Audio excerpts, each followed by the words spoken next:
जय मसीह की। आप सभी को गिवर ऑफ गॉड के नए वीडियो में स्वागत है। हम अपने जीवन की हर चुनौती का सामना करने पर और विजय प्राप्त करने पर उत्सुक होते हैं। जब प्रत्येक चुनौती हमारे सामने से गुजरती है तो हमें खुशी होती है।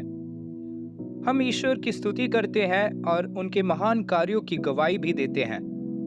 लेकिन जिस प्रश्न पर हमें विचार करने की आवश्यकता है वो ये है, क्या आप फिर से उसी समस्या का सामना करने के लिए तैयार हैं? आइए एलिया के जीवन पर नजर डालें और हम इस प्रश्न का उत्तर खोजने का प्रयास करें। जब अहाब ने इजेबेल को एलिय्याह के सब काम विस्तार से बताए कि उसने सब नबियों को तलवार से किस प्रकार मार डाला, तब इजेबेल ने एलिय्याह के पास एक दूत के द्वारा कहला भेजा, यदि मैं कल इसी समय तक तेरा प्राण उनका सा न कर डालूं, तो देवता मेरे साथ वैसा ही वरन उससे भी अधिक करें। यह देख एलिय्याह अपना प्राण लेकर भागा और यहूदा के बेर्शेबा को पहुंचकर अपने सेवक को वहीं छोड़ दिया। एलिया बाइबल के सबसे साहसी भविष्यवक्ताओं में से एक था। वह इस्राएल के राजा आहाब के विरुद्ध खड़ा हुआ। जब आहाब के अन्यायपूर्ण कार्यों का परमेश्वर को दंड देने का समय आया तो उसने एलिया के माध्यम से घोषित किया कि उसकी इच्छा के बिना ना तो आकाश से वर्षा होगी और ना ही पृथ्वी पर शीतलता। उसके अनुरोध पर 3 साल तक ना तो वर्षा हुई और ना ही ओस पड़े और सब कुछ सूख गया। परंतु 3 वर्ष के दौरान परमेश्वर ने उसकी देखभाल की। उसे कौवों से भोजन मिला। उसे एक विधवा ने खाना खिलाया जिसका आटा और तेल खत्म नहीं हुआ। जब इस्राएल पर बारिश की घोषणा करने का समय आया तो उसने बाल और अशेरा के भविष्यवक्ताओं को बुलाकर उन्हें स्वर्ग से आग उतारवाने की चुनौती दी। जब वे असफल हो गए तो एलिया ने सच्चे परमेश्वर को पुकारा और परमेश्वर ने सभी दर्शकों के सामने स्वर्ग से आग भेजकर उसे उत्तर दिया। वह यही नहीं रुका, उसने इन भविष्यवक्ताओं को मारने का आदेश दिया।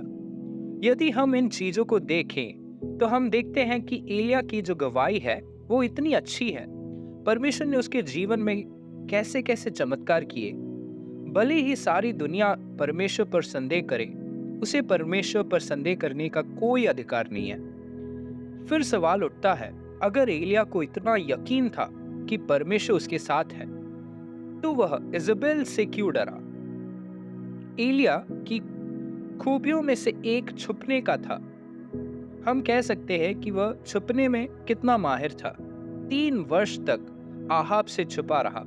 जब आहाब उसे सब राष्ट्रों और राज्यों में ढूंढ रहा था तब परमेश्वर का यह जन सीदोन के राज्य में रुका हुआ था जो इजेबेल का राज्य था। इसलिए जब इजेबेल ने उसे धमकी दी तो हम सोच सकते हैं कि वो छुपने क्यों नहीं गया।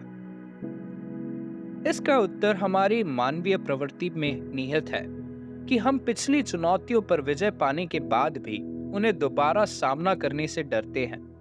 एक तरह से एलिया एक और बार छुपने से डर रहा था। वह उसी कठिनाई से गुजरने से हिचकिचा रहा था। यह उन शब्दों से स्पष्ट हो जाता है जो उसने परमेश्वर से कहे थे, हे यहोवा, बस है, अब मेरा प्राण ले ले। एलिया ने ऐसा क्यों कहा होगा? एक तरफ जहां उसने अपने शत्रुओं पर भारी विजय प्राप्त की तो दूसरी तरफ उसे काफी परेशानियां झेलनी पड़ी। वह छिप छिप कर थक गया था। हम जानते हैं कि उसने 3 साल तक छिपकर बिताया, लेकिन उस समय एलिया को नहीं पता था कि वो उसे कितने दिन तक छुपना है। वह तो परमेश्वर के आदेश का प्रतीक्षा कर रहा था ताकि वह स्वयं को आहाब के सामने प्रकट कर सके और बारिश और ओस देश में ला सके। उसके लिए वो 3 साल शायद 3 दशकों के समान होगा। परमेश्वर के अद्भुत कार्यों को देखने के बाद भी हमारा अविश्वास ही हमारे लिए परमेश्वर का क्रोध और फटकार पैदा करता है। हम देख सकते हैं कि किस प्रकार से जब इस्राएली रेगिस्तान से होकर यात्रा कर रहे थे तो उन्हें पानी और भोजन की कमी का सामना करना पड़ा। परमेश्वर ने समय समय पर उनका भरण पोषण किया, लेकिन जब उन्हें फिर से उसी समस्या का सामना करना पड़ा तो उन्होंने बड़बड़ाना शुरू कर दिया। अब परमेश्वर का क्रोध उन पर भटकता। यीशु के शिष्यों ने भी यही किया। कई चमत्कार देखने के बावजूद जब भी वो वापस से वही स्थिति आती थी उनके जीवन में, तो वह भयभीत हो जाते और हमेशा की तरह यीशु मसीह उन्हें डांटते। एलिया की निराशा के पीछे एक और कारण यह एहसास था कि महान चमत्कार और असाधारण चिन्ह दिखाने के बाद भी लोगों में उतना बदलाव नहीं आया जितना उसने सोचा था। परमेश्वर के चमत्कारों को देखने के बावजूद इज़ाबेल हमेशा की तरह जिद्दी बनी रही। यह स्थिति तो हमारे जीवन में भी होता है। जब हम अपनी सेवकाई या व्यक्तिगत जीवन में अपेक्षित परिणाम नहीं देखते, तो हमें निराशा होती है।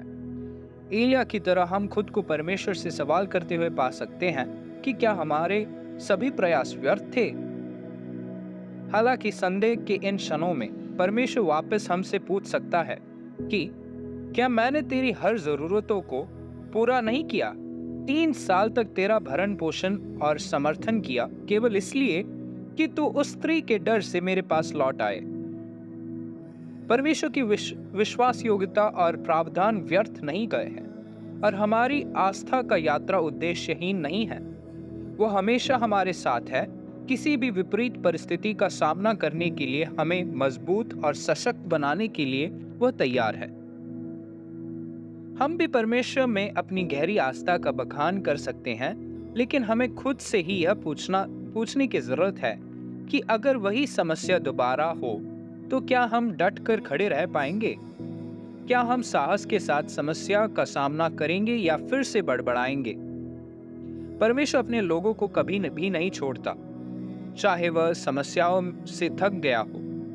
एलिया को स्वर्गदूत द्वारा खाना खिलाया गया और वह 40 दिन और 40 रात तक चलकर होरेब पर्वत पर पहुंचा, जहां उसने परमेश्वर से बात की और परमेश्वर ने उसे नए कर्तव्यों को सौंपा। इज़ाबेल के जो खतरे के बारे में बाइबल में फिर कभी उल्लेख नहीं किया गया, लेकिन एलिया का जीवन वहां समाप्त नहीं हुआ।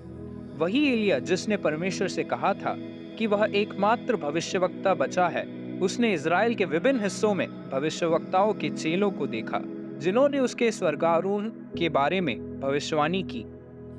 उसने आहाब और इज़ाबेल दोनों की मौत की सजा की भविष्यवाणी की। उसने परमेश्वर के उद्देश्य के लिए खड़े होने के लिए 3 अलग-अलग लोगों को अभिषेक किया। चाहे हम परमेश्वर के मार्गों से कितना ही थक जाए, वह हमसे नहीं थकता।